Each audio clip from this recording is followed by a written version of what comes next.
You know, I've tried writing an opening for this video a couple different times, and honestly, I'm not really sure what to say. Maybe it's because it's not my usual sort of video, and arguably incredibly out of my comfort zone these days. But given my borderline missing person case since I last posted, I thought it was only reasonable to ease back into videos before I start my essays again. They will be back, by the way, don't worry, we're just doing something different for this one. Regardless, my dear viewers, I've been drawing a lot. And when I've not been drawing, I've been thinking about drawing. Between personal projects, group projects, and literally developing a comic series, My Hero Academia still has me by the goddamn throat. So, let's talk about My Hero Academia OCs. Atsumu Okamoto. I thought it would be easier to start off with our de facto main character, so to speak. Atsumu Okamoto has become somewhat of a comfort character over his development. His initial design was pretty touch and go for a minute, but once I found the flow, he became just second nature to draw. Whole pages in my sketchbook are dedicated to this fiend. I settled on his appearance rather quickly. The signature pink eyes and messy purple hair were decided from the first draft. I wasn't even sure what I was going to end up using it for. However, his personality was harder to pin down. There was something really off about him in my first couple of sketches. Originally, he seemed a lot less sure of himself, and that just wasn't the direction I wanted to go in. Atsumu is a Cheshire cat of sorts. He's very smug and playful. His greatest joy in life is pissing people off, even with the knowledge they could fold him like a bloody garden chair. Atsumu's quirk is Nullify. To put it simply, Atsumu can temporarily remove anybody's quirk through physical contact. Once contact is broken, so is the effect.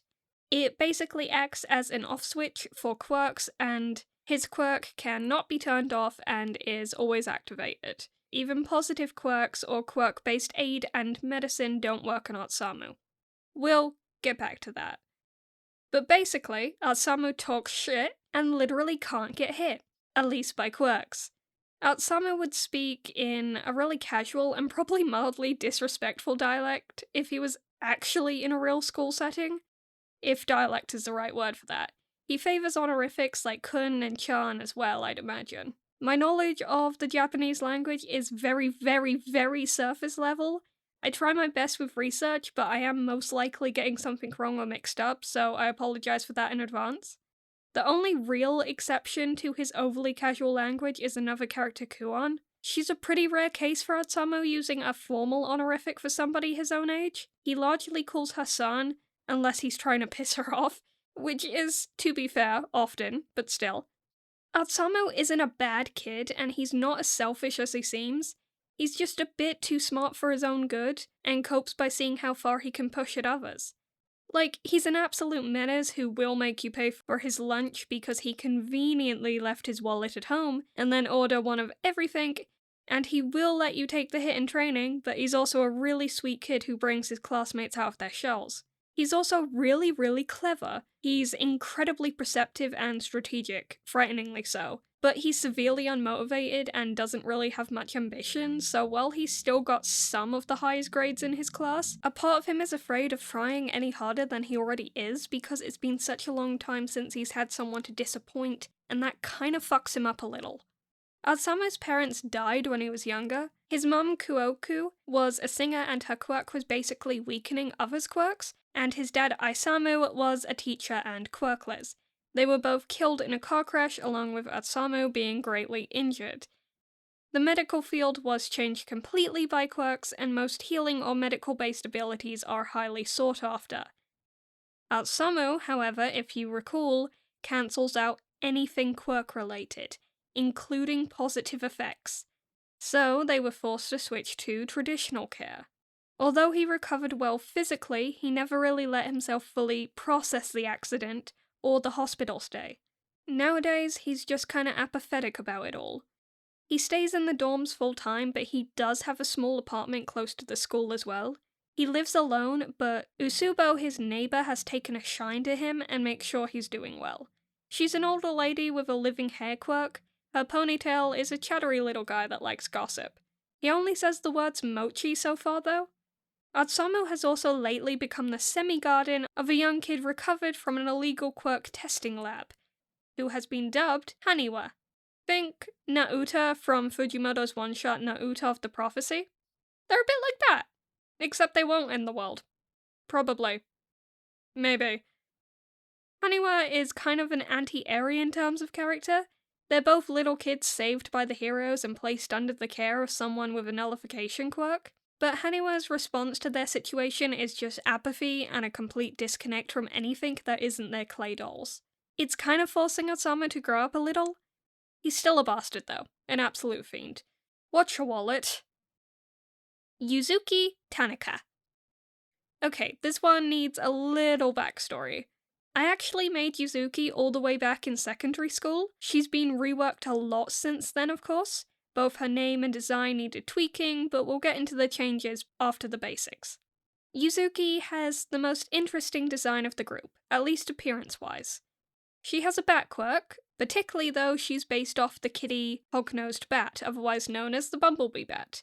While her quirk gives her all the general traits of a bat, she also has the ability to form wings on her arms like Shoji.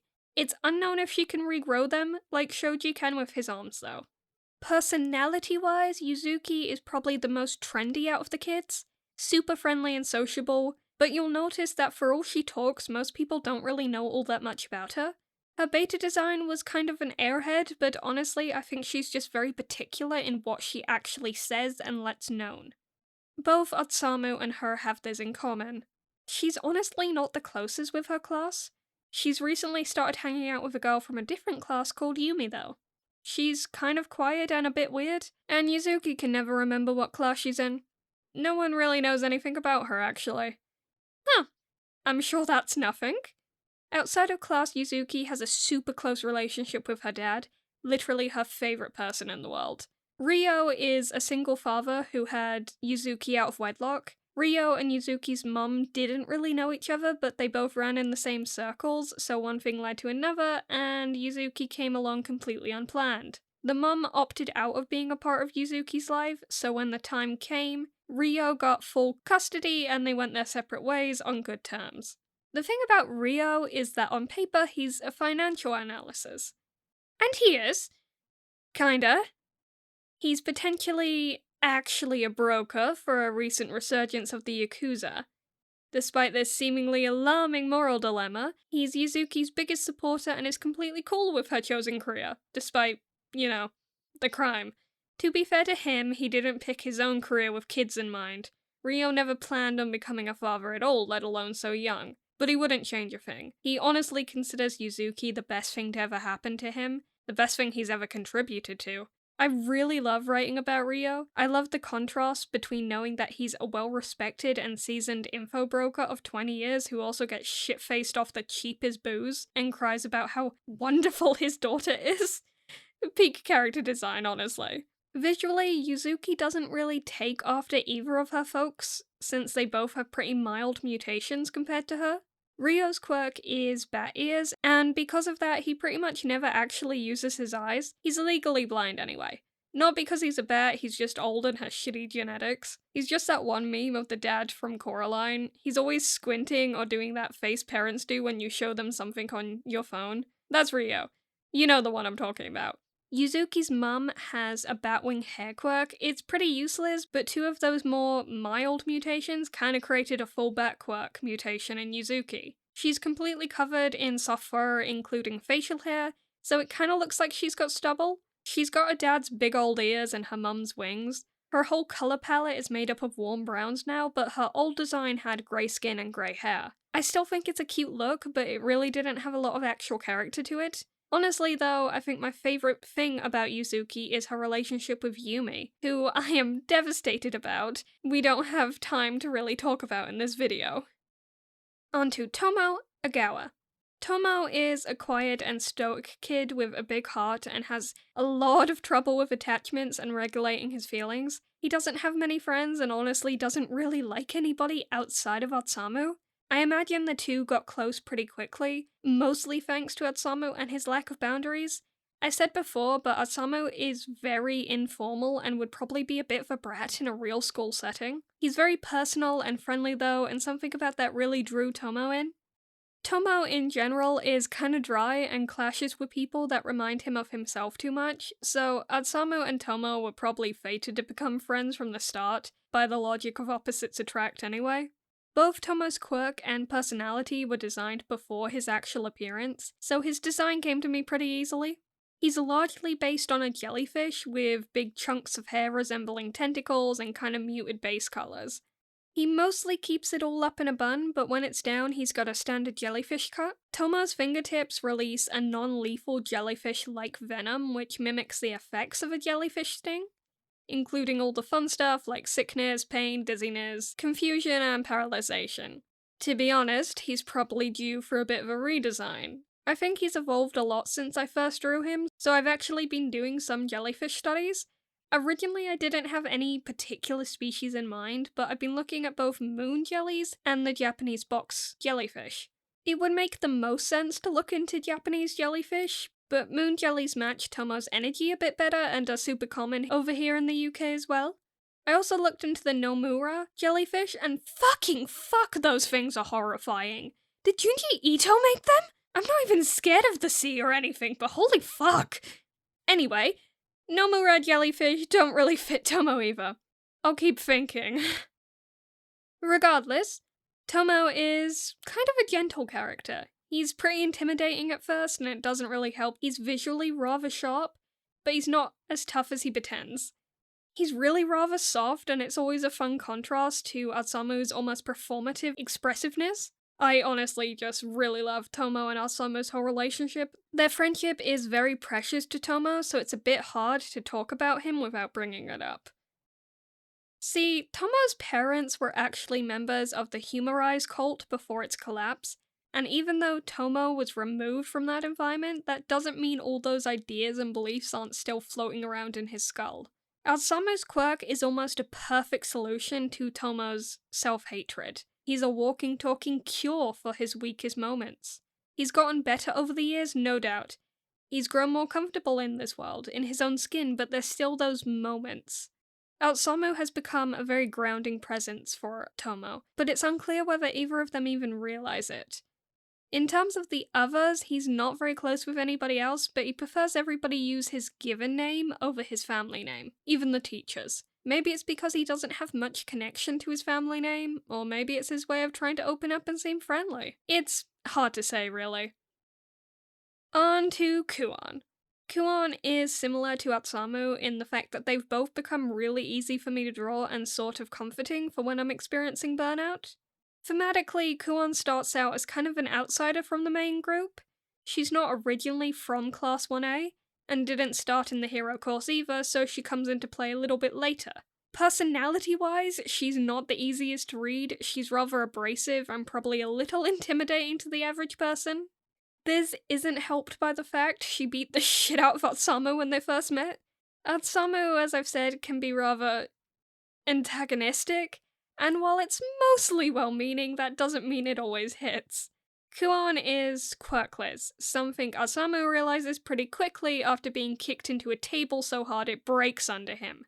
If she actually had a strength-based quirk, this wouldn't have been possible. As such, all that power was completely her own, much to Atsumu's sudden horror. Kuon is a character I think can be easily misunderstood, so I'm careful when picking words about her. Well, yes, she's abrasive and stubborn, she's also incredibly level-headed and resourceful. Kuon is from a rather traditional family, particularly on her mother's side. Growing up, Kuon sat through tea ceremonies and gatherings a lot. It's something she's very fond of and really helped shape her. Her mum, Yakumo, is an architect and works from home. Her quirk is calculation. Basically, Yakumo's brain automatically calculates and solves every equation and every measurement it sees correctly. Kuon's father, on the other hand, is a businessman and is often jumping around for work, so while they're a bit more distant than Kuon and her mother, they've still got a healthy relationship. She's not very social though, it's not completely her fault. She spent a lot of time by herself growing up, she didn't really have any friends, and anyone she did like turned out to be very easily distracted, so when given the opportunity for connection, she struggles to take it even if she really wants it. She's naturally pretty introverted anyway. When she's not playing sports, she's recharging in her room, designing maps. She really likes cartography, but it's something she'll never confess because she's easily embarrassed. When you're a kid, even the most mundane hobbies make you feel insecure. Kuon is naturally kind of scrappy, but it only really became a problem during her middle school years. She's not a violent soul, not really, but she's never been the quiet type. Being quirkless isn't a point of shame for her. The thing is that when everybody is naturally better than you, and you fundamentally can't change that, you eventually internalize that you have to be perfect at everything to make up for that one thing you don't have. Kuan doesn't think she's mean, or at least she doesn't want to be. Most of her behavior comes from a place of genuine concern or care. When she's called out on this, she's genuinely embarrassed and angry that her intent is so lost in translation. Kuan, down to her core, is just kinda misunderstood, and it drives her crazy because she can't blame anybody for it. Regardless, she's slowly working on building up those connections with her class. After she transfers over, Atsumo is the first one to welcome her. Yuzuki quickly followed. Tomo and Kuan, however, have a rather hostile relationship that hasn't improved much so far. Kuan thinks Tomo looks like he's bitten into a lemon and calls him a weirdo. And Tomo is jealous that his first and only best friend has his attention on somebody else. Tomo does have actual reasons not to like Kuon. He dislikes her harsh nature and seeming ego, but honestly, he doesn't hate Kuon so much as he hates the Kuon he's built up in his head. Asamo and Kuon, as it stands, are the closest so far in terms of Kuon's relationship chart, but she's determined to actually make some friends this time round, once she's transferred over to the hero course for real. And that's it for today. The year so far has been hectic, and since school started back up, I haven't had a lot of energy to write or work on my more heavy-hitting projects. So I hope you enjoyed this for the time being. See you in the next one. Whenever that is.